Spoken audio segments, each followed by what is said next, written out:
இன்றைக்கி ஈவினிங் பார்த்திங்கன்னா ஒரே கூக்குரல். யாருன்னு பார்த்தா இந்த பண்ணைக்கீரை, தொய்யக்கீரைன்னு தான். கிட்டத்தட்ட செஞ்சு 1 வருஷத்துக்கு மேலே ஆச்சு. எனக்கு ரொம்ப பிடிக்கும் இந்த கீரை. இது 2, 4 பச்சை மிளகாய் போட்டு பச்சை வெங்காயம் த தேங்காய் எண்ணெய் ஊற்றி கடைஞ்சோம்னா அவ்வளோ டேஸ்ட்டாக இருக்கும் பார்த்துக்குங்க. அப்புறம் சரி நம்ம துணி துவைக்கிறோமோ இல்லையோ இந்த பிள்ளைங்க துணி துவைச்சி தான் ஆகணும். இது காய வைக்க தான் ட்ரையர் போட்டேன். போட்டிருந்தாலும் காய வைக்கணும்ல, ரொம்ப இடைஞ்சலாக தான் இருக்குது. ஏன்னா எனக்கு பின்னாடி பாருங்கள் எப்படி இடியும் மின்னல் நின்றுக்கிட்டு இருக்குன்ட்டு.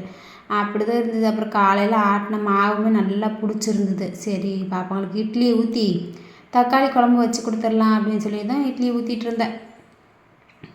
இன்றைக்கி சொல்லிட்டார் அவர், சரி நீ நேரத்துலேயே வந்துட்ட, அதனால் நீ போம்மா, நான் கொஞ்சம் நேரம் தைக்கிறேன் அப்படின்னு சொல்லி தாட்டி விட்டார். அதனால் இன்றைக்கி கொஞ்சம் நேரமாக வந்து சாப்பாடு செய்ய முடியுது.